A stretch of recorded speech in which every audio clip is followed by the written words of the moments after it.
Permettez-moi déjà de rendre un vibrant hommage à Rigobert, qui fut mon capitaine à l'équipe nationale. Il a beaucoup apporté à cette équipe.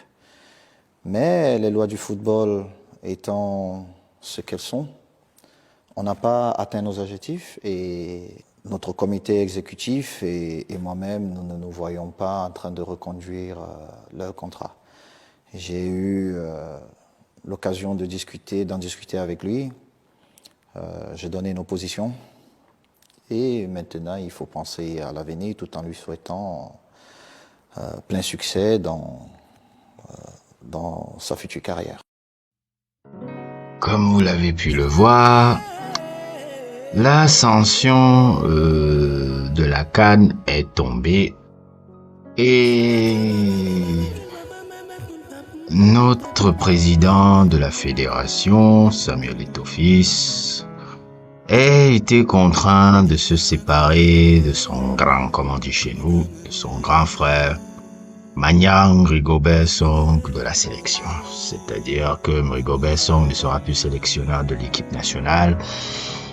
Une décision qui est sans doute logique, une décision qui ne souffre d'aucune contestation. On avait compris que Rigobert Song n'était pas vraiment l'homme de la situation. Par rapport à ça, bon, moi, je ne demandais pas à Rigobert Song d'être Boskov. Je ne demandais pas à Rigobert Song d'être Boskov. Mais je me disais, avec son passé de capitaine, son passé de leader, de personnage phare de notre football, hein, parce que quoi qu'on en dise, vous avez vu comment même Eto'o, quand il a dit qu'il se séparait avec Rigobert Song, il a mis les formes et tout, parce que moi, vous savez, Rigobert Song est une légende du pays. Je ne peux pas parler à un monument comme ça, parce que c'est un monument du football camerounais, Rigobert Song, un monument du football africain, un monument même de notre pays. Je ne peux pas le traiter comme le dernier des Youglou, même si voilà, il n'était pas compétent dans le métier. Parce que moi je m'imaginais au moins qu'il puisse devenir un bon manager dans la sélection, c'est-à-dire manager, gérer un groupe d'hommes avec son passé de capitaine, pas forcément dans le jeu. Je n'imaginais pas quelqu'un qui était, tu vois, un peu scientifique dans le jeu. Mais c'est logique. Et tout ce que je peux lui dire, c'est que bon vent, j'avais l'impression que bon, depuis sa maladie au cœur qu'il a eu là, le personnage est devenu un peu particulier là.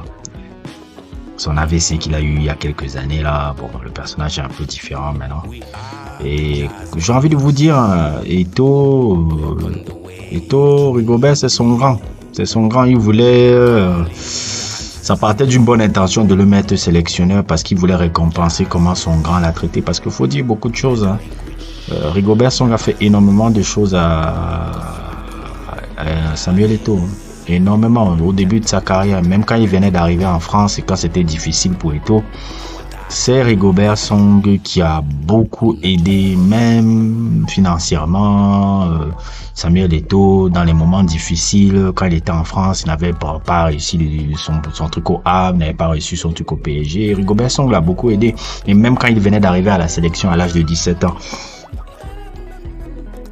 en 98 et tout, Rigobert Song l'a beaucoup pris sur son aile. Donc Samuel Eto'o se sentait redevable un peu de récompenser un peu son grand frère, qu'il a beaucoup aidé, son grand frère footballistique, qu'il a beaucoup aidé à s'intégrer dans la tanière des Lions. Je trouvais le truc louable, je trouvais le truc aussi pas trop incohérent de mettre un mec un peu local pour essayer d'imiter un peu ce qui se passe au Sénégal, mais ça n'a pas pris, ça n'a pas marché. Moi, tout ce que je peux dire, c'est bon vent à Rigobert. Même si tu n'as pas été sélectionné, moi, je ne veux pas te traiter comme les gens te disent, ouais, tu étais un là. On n'a pas besoin de l'insulter. Ce mec est une légende et on doit le traiter comme tel. Il faut savoir respecter ces légendes. Oui, quand elle n'est pas compétente, on le dit. Et j'ai été le premier à le dire qu'il n'a pas été compétent. Mais quand vous avez affaire à une légende camerounaise, quelqu'un qui a été l'étendard de votre pays, quelqu'un qui a représenté le pays, parce qu'avant l'émergence d'Eto'o, l'image du Cameroun dans le foot, c'est Rigobert Song. Avant l'émergence d'Eto'o, l'image du Cameroun, c'est Magnang. Moi, j'aime toujours remettre un peu la maison au centre du village pour que les gens n'oublient pas. Parce que les gens ils ont des mémoires courtes, ils oublient pas. Moi, je n'oublie pas. Quand tu as été une légende comme ça, moi, je vais pas te traiter comme un truc. Je vais dire, bon, tu n'as pas été compétent. Merci. On va quand même te dire merci parce que tu es une légende camerounaise et tu seras toujours placé comme tel, quoi. Voilà, juste bon vent et voilà, quoi. Moi, je trouve que c'est classe la manière dont Eto'o a fait ça. Il a fait ça en mettant les formes, en mettant les trucs. Quand tu as une légende camerounaise, un grand frère comme ça qui a été important pour toi, c'est bien d'avoir mis les formes comme il les a mises là. Maintenant, après avoir dit ça, bof. Virer Rigobert Song ne va pas résoudre le véritable problème du football camerounais. On en revient toujours dans le truc. Cette guerre débile entre Samuel Eto'o et Jérémy Ndjita pour le beefsteak. J'ai vu une photo là où on m'a dit que c'est le président de la République maintenant qui va choisir le sélectionneur national. Bon, bref, ça devient une ingérence politique encore dans ce délit-là. C'est-à-dire que, comme je le dis toujours au Cameroun, quand on parle de football, on parle de tout sauf du football. Toujours pas de trucs sur la formation, toujours pas de véritables preuves concrètes sur les délits de formation. On tourne toujours en rond sur des délits là. Virer Rigobert Song ne va pas améliorer le football camerounais. Le football camerounais a besoin d'une refonte complète.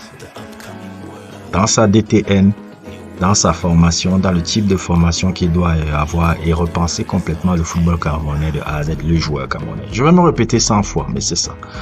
Tout ce que je vois là, le truc là-bas, c'est pas vraiment des prises de décision importantes. C'est pas des prises de décision importantes. Eto'o doit se munir d'un DTN compétent ou d'un directeur sportif compétent qui a des idées pour le football camerounais et changer comment la formation sur 10 ans. On dit, on prend là, on fait sur 10 ans, on loupe même 2-3 cannes, mais on fonde notre football. Comme les Allemands l'ont fait dans les années 2000. Et là, comme vous avez vu mon sujet sur la Guinée-Conakry, vous avez vu mon sujet sur l'Afrique du Sud. C'est tout ce que je dis, quoi. Là, on est seulement en train de faire comme d'habitude de l'esbrouf et c'est pas ça qui va changer notre foot. Donc, voilà, je ne vais pas me répéter. C'est tout, quoi. Bon, on va dire seulement bon vent Magnang. Tu n'étais pas compétent pour le boulot, mais on va pas oublier qui t'es. Merci à toi et voilà, quoi. N'hésitez pas à liker, n'hésitez pas à vous abonner et à plus pour d'autres aventures.